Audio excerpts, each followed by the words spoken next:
Hey everybody, welcome back to our quick 1-minute video. In today's guide, I'm going to show you a really neat little hack my mother showed me growing up in the kitchen on how to soften butter quickly, usually 5 minutes, give or take. This works really well if you don't have time to leave your butter or margarine out at room temperature for a few hours. And as you're aware of, throwing it in the microwave just never really works, or it never really worked well for me. It either makes it runny or it softens it not on both ends, or it's not uniform. This hack makes the entire thing soft in under 5 minutes. So without further ado, let's jump right into it. Next, fill up a bowl or a teapot. You're gonna wanna boil some water. I usually add about 16 ounces. All right, then place it on your stove, turn it on high, and get that sucker a-boiling. All right, and bring it to a boil.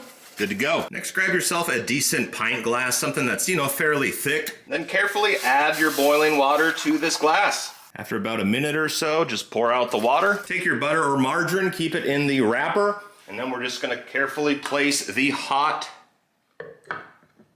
glass over the butter margarine. Let it sit for a few minutes. A thinner walled, glass won't hold the heat from the boiling water as long or as well as a thicker glass, so use the thickest one you got. All right, after about 5 minutes, remove the glass, careful as it could still be hot, and you should have pretty soft butter like so. All right, everyone, well, if this worked for softening your butter or buttering your softened, please give that thumbs up a thumbs up.